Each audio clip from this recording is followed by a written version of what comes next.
Selamat sore Bapak Ibu semua. Mari sebelum kita mendengarkan firman Tuhan, kita akan berdoa lebih dahulu. Mari kita berdoa. Terima kasih Tuhan Yesus, pada malam hari ini kami bersyukur kami bisa kembali bersama untuk mendengarkan firman-Mu. Biar Engkau membuka hati kami, setiap telinga kami, pikiran kami, sehingga kami mampu dan memahami firman Tuhan dengan baik. Biar Engkau menuntun kami dengan Roh Kudus-Mu, sehingga Roh Kudus-Mu menerangkan lebih jauh, dan kami bisa mengerti firman-Mu dan menjalankan firman-Mu dengan baik. Dalam nama Tuhan Yesus kami sudah berdoa dan mengucap syukur. Haleluya. Amin. Selamat sore Bapak Ibu semua. KPA hari ini bertepatan dengan kenaikan Yesus pada esok hari.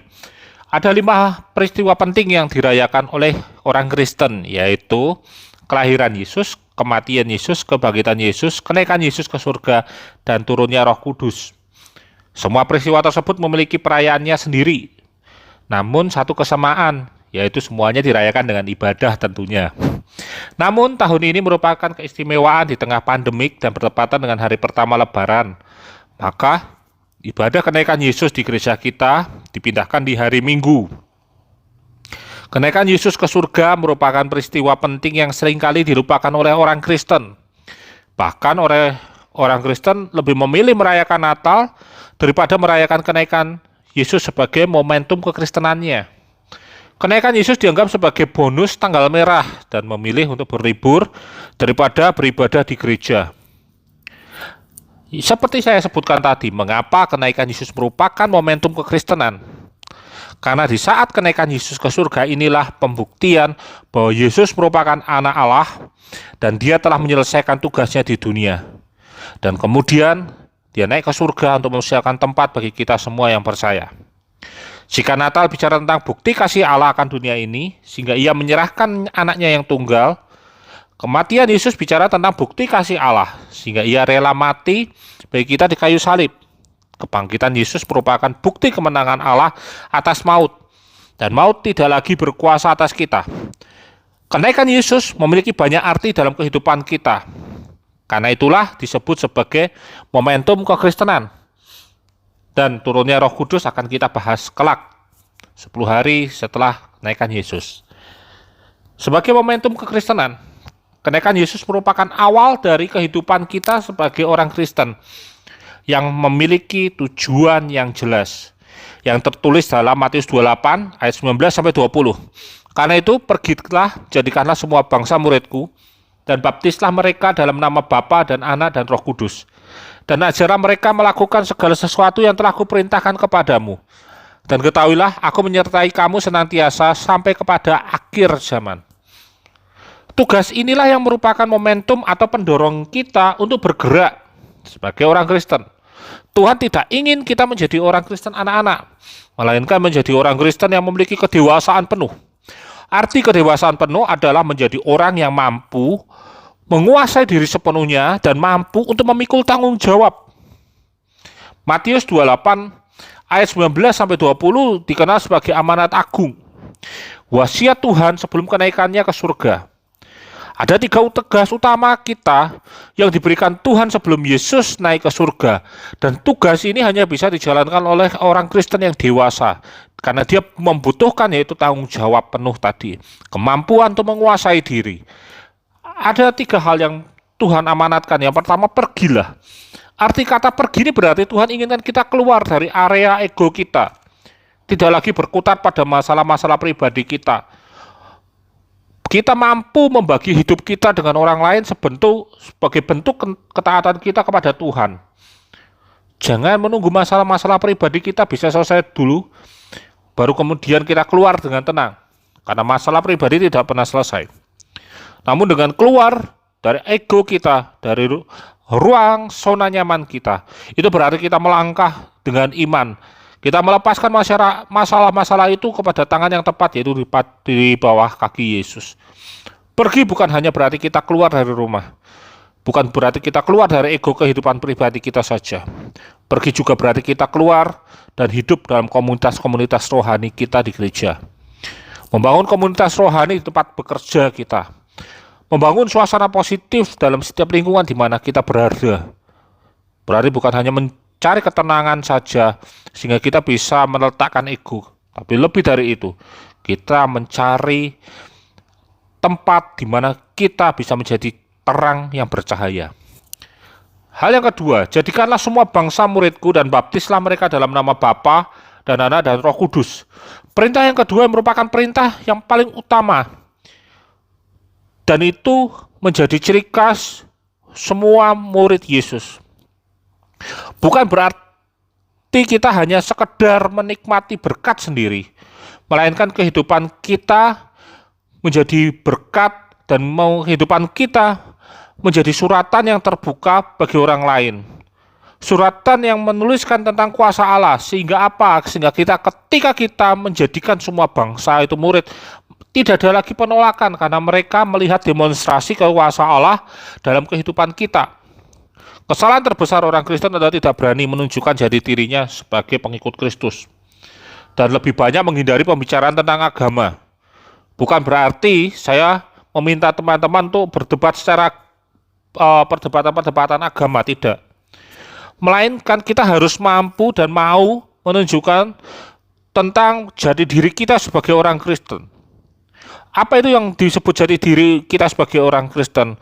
Jati diri itu adalah ciri khas bagaimana kasih Yesus dan kuasanya ada dalam kehidupan kita melalui apa yang kita nikmati dan apa yang kita perbuat. Berarti bahwa yang paling penting dari kita bukan kesaksian kita di gereja, melainkan kesaksian kita di kehidupan orang lain. Kita bersaksi betapa dahsyatnya Tuhan menolong kehidupan kita. Demikianlah penginjilan yang paling efektif, bukan tentang pintarnya kita menata kata, melainkan bagaimana kita menunjukkan bukti kasih kita kepada sesama dan bukti kasih Tuhan kepada kita. Biarkanlah mereka yang menilai kehidupan kita, bukan kita yang memaksakan kehendak kita. Menginjil adalah inti dari perintah kedua ini. Memastikan bahwa kasih Yesus masuk dalam kehidupan mereka adalah kewajiban kita. Bukan sekedar menerima saja, tapi lebih dari itu mereka menyerahkan hidupnya kepada Bapa, yaitu dengan dibaptis. Hal yang ketiga, dan ajarkanlah mereka melakukan segala sesuatu yang telah kuperintahkan kepadamu. Perintah ketiga ini adalah mengajarkan kepada mereka yang telah percaya bagaimana menjadi Kristen dalam kehidupannya. Bukan sekadar pengakuan dan penyerahan diri, melainkan bagaimana hidup benar dan hidup sama dengan Kristus hidup. Mengajarkan mereka berarti mengajak mereka untuk masuk dalam komunitas-komunitas rohani kita dan ibadah-ibadah di gereja. Di gereja kita ada PKB yang merupakan wadah bagi jemaat untuk saling membagi hidup secara tetap. Bukan hanya dalam hal rohani, melainkan dalam hal jasmani.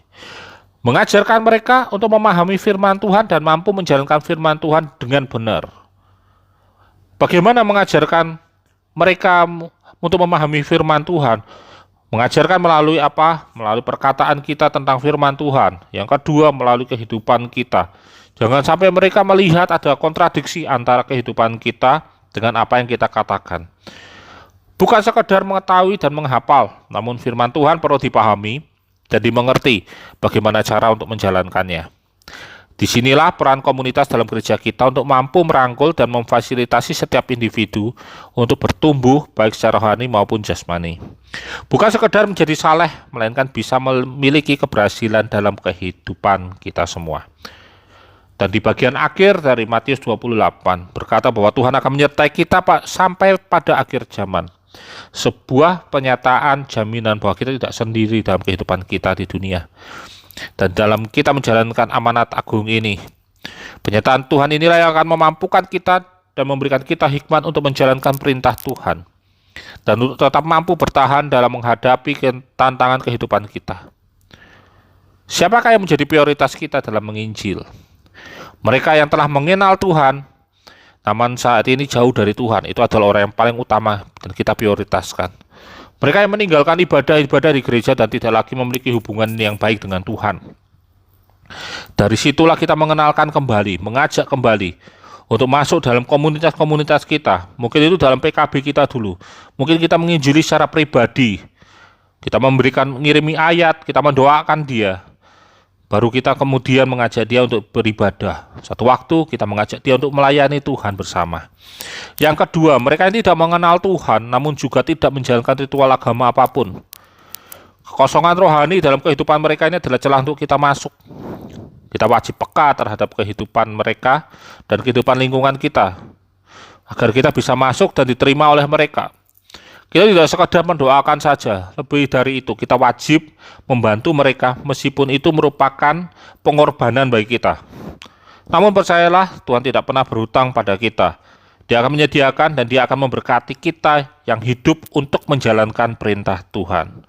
Mari Bapak Ibu semua, momentum kenaikan Yesus ini menjadi momentum kebangkitan kita untuk menjadi Kristen yang dewasa dan menjadi berkat, sehingga terang itu bercahaya dan garam itu mampu mewarnai dunia ini, sehingga kita mampu untuk menjadi orang Kristen yang hidup dalam kesempurnaan Allah. Tuhan memberkati kita semua. Amin.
Mari kita berdoa.